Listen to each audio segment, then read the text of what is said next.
the stuff that I needed to bring prior to surgery. When I first talked about my surgery and my journey, I think I missed a few things. So I decided I was gonna go more in depth regarding, you know, what I needed to bring and what were my labs and the medication that I had to bring and all the stuff, you know, the requirements that they have for me. So I'm gonna try to be quick because for some reason YouTube doesn't allow me to upload videos longer than 15 minutes, which I don't freaking know why it's doing that because I already verified my account like 20 times, so whatever. So I'm gonna try to, you know, make a short video. I may have to do a second part if I don't complete, you know, everything that I want to talk about today.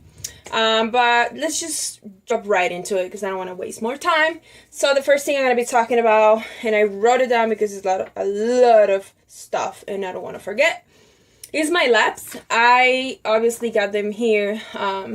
The lab place called Levine. They have ties with the clinic, so it's easier to do with them because what they do is they send the results to the clinic, so you don't have to worry about, you know, you doing it. They do it for you. I pay a little less than $120. I pay obviously in our money, which is colones, but when you convert it, it's like $117 for all of them. Which I'm gonna talk about, you know, the type of test or labs that they ask me. Some of them I don't even know what they are, and not even in Spanish. I don't even know how to say it in Spanish, but I would still put it, you know, like somewhere here, whatever, in the screen. I'll just put it there so you guys can see it. I try to translate it with Google Translator. I don't know if it's accurate. I would like to believe it is. And if not, then I'm sorry. I did my best. Oh well, you know. Okay, so they basically asked me for, let me see, it's like 1, 2, 3, 4, 5, 6, 7, 8 labs plus an electrocardiogram. The electrocardiogram, you have to get it with them. And it has a charge of, it's less than $30. It would be like maybe $27, which is nothing, you know, it's good. So I got it with them, and I had to get it the last time because I totally forgot about these, you know, this thing until I got there, and they were like, did you get the electrocardiogram? And I was like, no. And so they did it for me, like, right there, you know. It didn't take long. It was less than 10 minutes, and, you know, whatever. So the first lab they asked me for is the Electrocardiogram. I think that's, how is it called? I guess.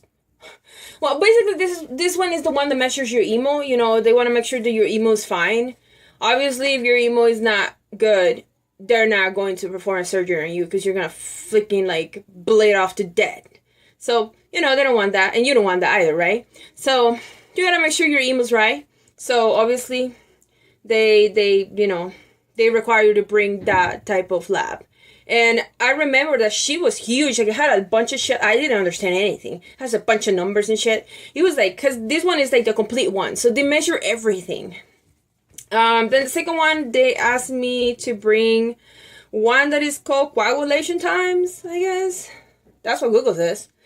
So basically, you know, it's self-explanatory. Basically, they want to make sure that, you know, your blood is going to coagulate, you know, fast enough, you know. Then they require me to bring the HIV, obviously, and also the pregnancy test. You know, if you're pregnant, so sorry, you're gonna have to wait until you have your baby to get the BBL. They also asked me for one that is called glycemia. I don't even know what that is, and I didn't even look for it on Google. I don't know. Well, anyways, glycemia, whatever that is. Then they asked me to bring an ultrasound for soft tissue. I forgot to include that in the price because that wasn't included in the $117 that I first said. This one was, you know, extra. I went in a different place. And I pay, it was 30,000 colones, which is like, it's less than $60. It would be like $55, maybe. Yeah, I think it's like $55 for the ultrasound.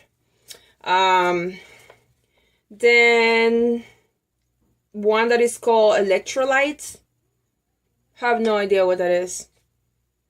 And then the last one, it will be a pee test, You know, they want to make sure that you don't have any infections, that you don't use any drugs, or if you use them, don't use them prior to the surgery, you know, like, you like to party and do your thing, you know, like, just try to cut it before the surgery, you know, you wanna play safe. And then, as I mentioned before, the electrocardiogram. So those were the tests that they asked me for. They gave me the results in less than 1 day. You know, like if you go in the morning, you will get the results in the afternoon. The latest, it will be the next day. But I got them pretty quick. And you gotta make sure that these tests are recent. Like, not like me, that I had to take them twice because, you know, as you guys know, I had to, you know, postpone my surgery. Let me see if this crap is recording. Oh yes, it is. It is.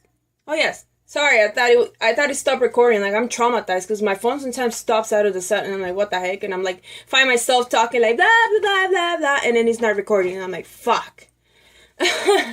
Anyways, you gotta make sure that these tests are recent. I had to take them twice because the first time I got them was in you know, in April. And then I ended up having my surgery until August, so I obviously had to redo them because they can be older than a month. And that's like the maximum, you know. The least they ask you is like 10 days. Or if you can bring them before 10 days, that's great. And the very, very bottom, it will be a month. But, you know, I got them a week before because I just want to make sure I was fine, you know. Like, this stuff changes. Like, and this is what the person at the lab told me. Because I was like, I don't know what they asked me to bring this shit again. Like, I already did it. Like, it's not going to change much in, you know, a few months. And he's like, this can change, like, from one day to the other. Like, and I was like, really? And he's like, yeah, you know, it changes. So yeah, you want to make sure that you want to get them before, like, when you're close to the date, just to make sure, right? After this, you know, I'm going to talk about the medication. You know, they asked me to bring, and I have another sheet here. And it's all crappy, you see, like, it looks all crappy now. It's like, there's a wrinkle and shit. They asked me to bring, Jesus, it was a lot of medication. I just, let me see, so 1, 2, 3, 4, 5, 6, 7, 8, 9, 10, 11 things they asked me to bring. And obviously the first one, I don't even know how to say this, and I don't think it matters because I think in the States you guys use Percocet or something like that. This one is an antibiotic. It's called levofloxacin, whatever. And you have to start taking these 2 days prior to surgery. You know, you gotta make sure that your body is ready, you know, that the antibiotic is in your body before you go under the surgery. We want to make sure that you're not gonna get an infection. Then they asked me for 2 medications for pain, which is Lysolgel, whatever, and Enantron. I don't fucking know what that is. And I didn't buy them because I ended up buying, you know, my painkillers in the States. Just because I tried them before, and, you know, I know that they work, like, good. So I just want to make sure I wasn't going to be, like, in pain. And I just decided I was going to buy them in the States. And if anything, I'll just, you know, I'll buy these ones if the other ones didn't work. But the other ones worked, so I didn't have to. And then they asked me to bring 1, 2, 3, 4, 5, 6 things to this surgery. And they were not eatables. They were not pills. They were shots. I don't even think I can mention this. The only one I understand is Gravol, which is the one for the nauseous when you feel like vomiting and shit. And some other ones. So there were like 6 of them that I needed to bring. They're like little containers like this, you know. And so, yes. And the last thing that I needed to buy was an antibiotic soap. Obviously to wash your incisions. You gotta be very careful with that. Luckily here in Costa Rica the water is good, so because I heard some videos where, you know, people go to the DR and they can't take showers, they have to freaking like use wipes. That doesn't happen here. The same water you use to shower is the same water you use to drink. You actually can drink out of the hose. You know, we got good water, so whatever. So yeah, this is basically what I need to bring to my surgery. And then I have a list of things that they... Oh, what did I do? Oh, here it is. Okay. So, there were certain things that they asked me. Oh, no, this is not the one. What did I do with it? Jesus. I thought I had it ready. It's like right here. I'm so sorry about that. Okay, so basically I needed to bring like comfortable clothes, like, you know, like flip-flops and like a maxi dress or something comfortable. It's nothing too like complicated. No pants, nothing tight. No makeup at all. I look like, you know, like that, like kind of like in my first videos where I was like that. My hair had to be tight. No nail polish. My hands, my fingers, no nail polish at all.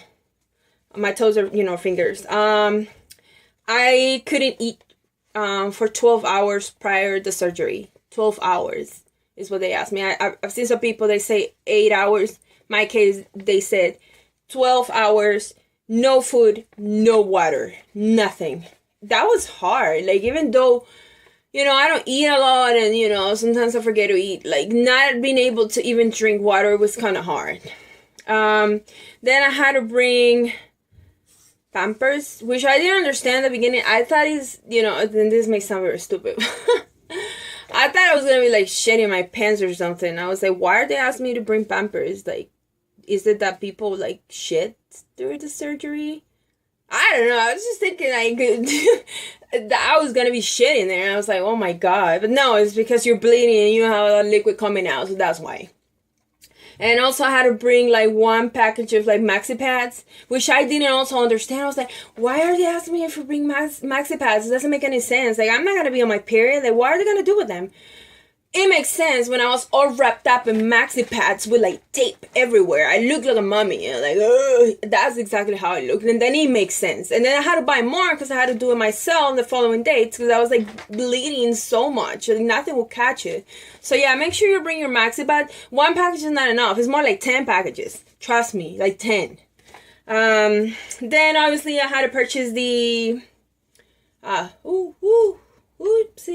Oh, you guys see my ears? They're cute, right? Got them for 21. Love them. Wear them for you guys. Anyways, I had to bring the garment. I had to purchase it with them. I paid like it was $100. I could have like buy it for less in eBay, but they said, oh, you have to buy it with us. And at the end, I found out that I could have just buy on my own, and I just ended up buying it like with them. And I ended up paying more. Anyways, I purchased the garment with them and also the board. And the board was like $37 for the board. And then I had to go with somebody. Obviously, you need somebody when you walk out of there because you cannot even walk. So it's more like when they're dragging you out, you know, you need somebody to be there. So I went with my sister and my son. And you need to know that it's going to be like a 3.5 procedure. So the people that goes with you, they need to be aware of this, that they're going to be sitting there for a while. I think it's more because the surgery itself is like 3 hours, 3.5 hours, and then you have to stay there for a little bit. Because if you don't feel good like I did, like I was like dying, then, you know, they had to wait like 4 more hours. I didn't feel it because I was like drugging and whatever. But yeah, it's fucking a long time. So just keep that in mind, that, you know, you're going to be there for a while. I think I'm gonna leave the other stuff for the second part because I don't think I'm gonna have enough time in this video to complete the rest of the stuff I need to talk about. So I'll meet you guys in my next video, and I hope you find these helpful. I know, you know, obviously, like, you know, the names are not the same like in the States, and in some medications, some labs may change, may not be the same, but I think for the most part is the same thing. I mean, they all have to follow certain rules and certain, you know, things, and so I think for the most part is the same thing. Okay, well, I'm gonna cut it here, and see you guys in my next video. Bye bye.